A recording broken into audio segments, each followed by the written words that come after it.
Olá, eu sou Cristo Nieto, deputada federal pelo Rio de Janeiro, e quero convidar você a conhecer a verdadeira face de Lula e do PT no que diz respeito ao aborto. Lula, 30 anos defendendo o aborto.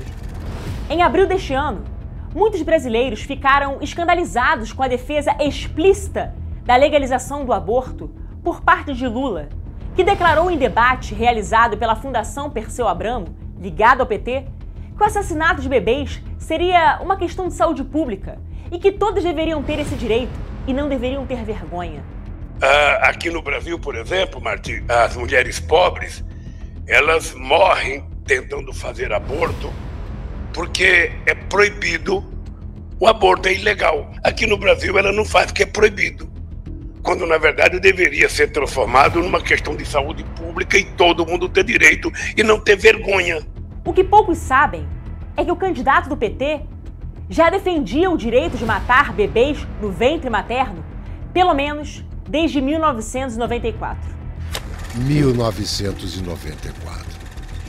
No ano em que se candidataria pela segunda vez à presidência da República, Lula falou sobre o aborto no Congresso dos Estados Unidos e disse, levantando estatísticas mirabolantes, que não podemos deixar de discutir o assunto num país em que ocorrem entre 2 e 4 milhões de abortos por ano.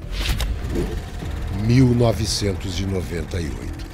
No mesmo ano em que acabou derrotado por Fernando Henrique pela segunda vez, Lula deu uma entrevista a uma rádio católica e voltou a se dizer pessoalmente contra o aborto, mas defendendo que era preciso tratar o tema como uma questão de saúde pública, quando fosse necessário, até para cumprir a lei. Eu acho que é uma taxa grande ainda. Se imaginar, nós temos 150 milhões de habitantes, ou seja, cada vez que nasce aí, nasce uma penca de crianças nesse país. Mas eu sou plenamente favorável. 2004. Em dezembro de 2004, Lula assinou o documento chamado Plano Nacional de Políticas para as Mulheres, que logo na página 5 diz: o plano traduz em ações o compromisso assumido pelo presidente Lula quando de sua eleição em 2002. Essas ações, debatidas em encontros regionais, deram origem ao Plano Nacional de Políticas para as Mulheres, com ênfase ao combate da violência doméstica contra a mulher, à legalização do aborto e à garantia do atendimento desses casos nos postos de saúde. Entre as prioridades do plano, encontra-se a de número 6, na página 18, que diz assim: revisar a legislação punitiva que trata da interrupção voluntária da gravidez. Portanto, legalização do aborto. A própria ministra Nilceia Freire declarou, em dezembro de 2004, que a proposta de legalização do aborto contida no plano era uma iniciativa do governo Lula.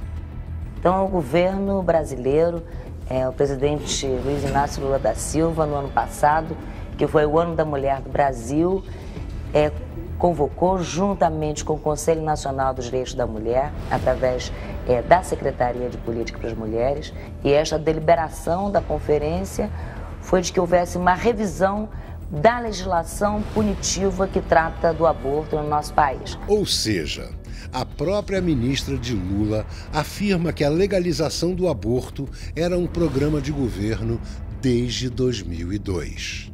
No mês seguinte a esta declaração da ministra, o governo Lula entregou ao Comitê de Direitos Humanos da ONU um relatório sobre a situação dos direitos humanos aqui no Brasil, assumindo oficialmente o compromisso de abolir leis de aborto no Brasil e de corrigir o modo repressivo com que se trata atualmente o problema do aborto em nosso país. Se há alguém dentro do governo que deu sustentação à Secretaria Especial de Políticas para as Mulheres, foi o próprio presidente Lula.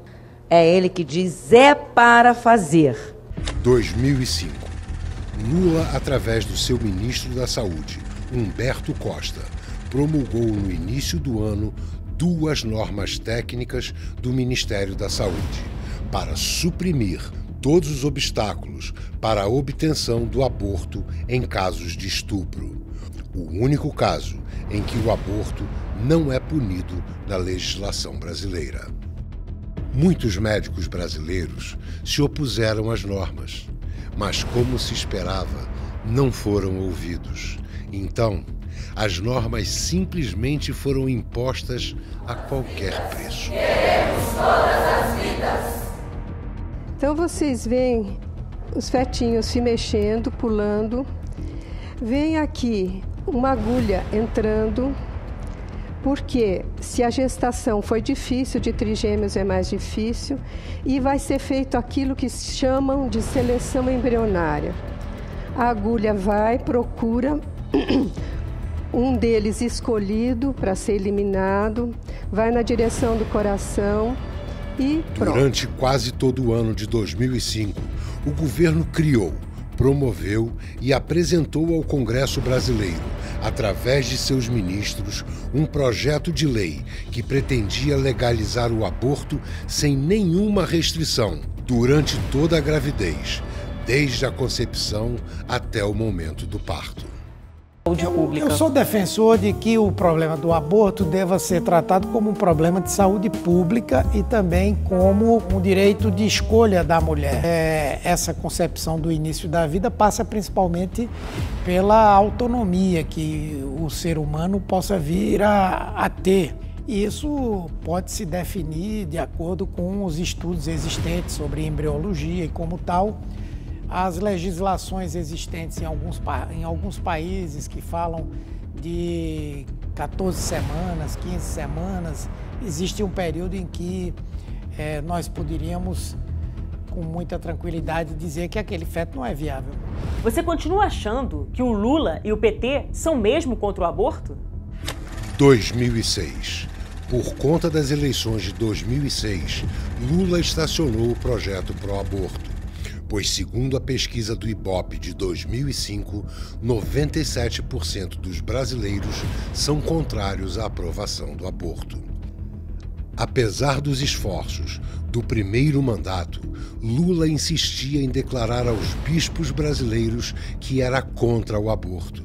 Inclusive, o então cardeal Dom Cláudio Umes saiu em defesa de Lula no jornal O Estado de São Paulo, dizendo: o presidente Lula declarou claramente aos bispos da presidência da CNBB que é contrário ao aborto. O resultado foi a vitória de Lula. O presidente Lula está matematicamente reeleito. 2007. Logo no ano seguinte, depois de ser reeleito, Lula volta a prometer o aborto e buscar maneiras de sua legalização.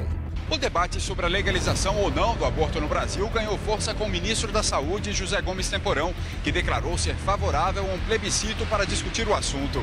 Em entrevista dada à TV Cultura, o ministro da Saúde de Lula, José Temporão, disse: caso o aborto venha a ser legalizado no país, a população não deverá se preocupar com os recursos necessários para realizar 1,5 milhão de abortos que se estima que sejam praticados todos os anos no Brasil, porque não faltarão recursos internacionais para realizar estes abortos. Me comprometi muito com todas essas questões relacionadas a direitos sexuais e reprodutivos, né? Teve vários pontos polêmicos, esse foi um do aborto, né? 2008. Em 2008, ocorreu a votação do PL 1135/91, do governo Lula, que visava legalizar o aborto em todos os casos. A Câmara dos Deputados rejeita o substitutivo do PL 1135/91 do governo Lula, primeiramente por 33-0 na Comissão de Seguridade Social e Família e depois por 56-4 na Comissão de Constituição e Justiça. Depois dessa derrota, o governo PT teria que pensar em outra estratégia para legalizar o aborto, pois já tinham percebido que pelo legislativo não seria possível. 2009. Durante o segundo mandato de Lula, o PT entendeu também que, apesar da população brasileira ser contrária ao aborto e considere essa prática como um homicídio, se um militante do partido não trabalhar para promover a legalização do aborto, poderá ser processado, julgado e expulso do PT. Foi exatamente o que aconteceu com os deputados Luiz Bassuma, da Bahia, e Henrique Afonso, do Acre. O Conselho de Ética do Partido dos Trabalhadores inicia julgamento dos deputados Henrique Afonso e Luiz Bassuma, acusados de infidelidade partidária porque são contra a aprovação do projeto que legaliza o aborto. Que foram julgados e condenados por unanimidade dentro do Diretório Nacional do PT. Ainda em 2009, Lula assinou o Programa Nacional dos Direitos Humanos, que reconhecia o aborto total como um direito da mulher e lançava estratégias para apoiar a aprovação de projeto de lei que descriminalizaria o aborto. Na linha de ampliar as possibilidades de exercício do abortamento legal, tendo em vista a questão da saúde pública, o fato de as mulheres pobres morrerem. 2013. Após as inúmeras tentativas do governo Lula para legalizar o aborto, a sua sucessora, Dilma Rousseff, dá continuidade ao plano. A Lei 12.845/13, também conhecida como Lei Cavalo de Troia, sancionada por Dilma, permite que o governo introduza a prática do aborto provocado em toda a rede hospitalar pública e privada do Brasil. Tecnicamente, aborto só poderia ser pedido em casos de violência contra a mulher. Mas a lei especifica que a nova definição de violência é qualquer relação não consentida e que, mesmo assim, a mulher não precisa provar a violência sofrida, bastando a sua palavra de que a relação não foi consentida. E ainda, no artigo 3º, inciso 4º, usa-se o eufemismo profilaxia da gravidez, o que traduzindo significa assassinato de bebês no útero materno. Eu acho que já está claro para todos que o Lula e o PT não são contra o aborto, não é mesmo? No mais, nós temos que compreender o sentido da disputa política nesse país. A disputa política nesse país, historicamente, é velhaca. As pessoas utilizam os argumentos mais absurdos possíveis para tentar ganhar uma eleição. E eu digo sempre o seguinte: quem ganhar uma eleição com método ilícito tem pouca chance de ter um governo de sucesso.